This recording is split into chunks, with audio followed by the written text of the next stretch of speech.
ಇವತ್ತು ನಾವು SSLC challenge daily dose 2 ತಗೊಳ್ಳೋಣ. 1 ಅಂಕದ ಪ್ರಶ್ನೆ.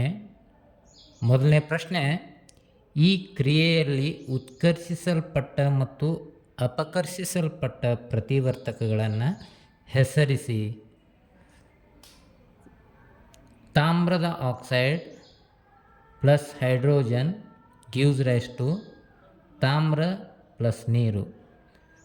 ಇದಕ್ಕೆ ಉತ್ತರ ಉತ್ಕರ್ಷಿಸಲ್ಪಟ್ಟ ಪ್ರತಿವರ್ತಕ ಹೈಡ್ರೋಜನ್, ಅಪಕರ್ಷಿಸಲ್ಪಟ್ಟ ಪ್ರತಿವರ್ತಕ ಕಾಪರ್ ಆಕ್ಸೈಡ್. ಎರಡನೇ ಪ್ರಶ್ನೆ, ಚಿಪ್ಸ್ ತಯಾರಕರು ಚಿಪ್ಸ್ನ ಪೊಟ್ಟಣದೊಳಗೆ ನೈಟ್ರೋಜನ್ ಅನಿಲವನ್ನು ಹಾಯಿಸುತ್ತಾರೆ ಏಕೆ? ಈ ಪ್ರಶ್ನೆಯನ್ನು ರಿಪೀಟೆಡ್ಲಿ ಕೇಳ್ತಾರೆ ಪರೀಕ್ಷೆಗೆ. ಇದಕ್ಕೆ ಸರಿಯಾದ ಉತ್ತರವನ್ನು ನೆನಪಿಟ್ಟುಕೊಳ್ಳಬೇಕು ವಿದ್ಯಾರ್ಥಿಗಳೇ. ಉತ್ತರ, ಚಿಪ್ಸ್ ಉತ್ಕರ್ಷಣೆಗೊಳ್ಳುವುದನ್ನು ತಡೆಗಟ್ಟಲು ಅಥವಾ ಕಮ್ಮಟುವಿಕೆಯನ್ನು ತಡೆಗಟ್ಟಲು.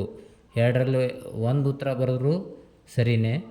ಇನ್ನು ಮೂರನೇ ಪ್ರಶ್ನೆ, ಈ ಕ್ರಿಯೆಯಲ್ಲಿ ಉತ್ಕರ್ಷಿಸಲ್ಪಟ್ಟ ಮತ್ತು ಅಪಕರ್ಷಿಸಲ್ಪಟ್ಟ ಪ್ರತಿವರ್ತಕಗಳನ್ನು ಹೆಸರಿಸಿ.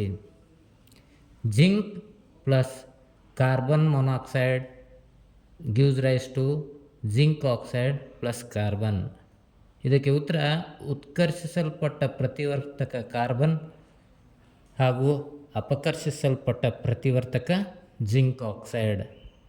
ಇನ್ನು ನಾಲ್ಕನೇ ಪ್ರಶ್ನೆ, ಕ್ಯಾಲ್ಸಿಯಂ ಆಕ್ಸೈಡ್ ನೀರಿನೊಂದಿಗೆ ವರ್ತಿಸಿದಾಗ ಉತ್ಪತ್ತಿಯಾಗುವ ಉತ್ಪನ್ನವನ್ನು ಹೆಸರಿಸಿ. ಇದಕ್ಕೆ ಉತ್ತರ ಕ್ಯಾಲ್ಸಿಯಂ ಹೈಡ್ರಾಕ್ಸೈಡ್ ಅಥವಾ ಅರಳಿದ ಸುಣ್ಣ ಅಥವಾ CaOH2. ಮೂರಲ್ಲಿ ಯಾವುದಾದ್ರೂ ಉತ್ತರ ಬರೆದ್ರೂ ಸರಿಯೇ.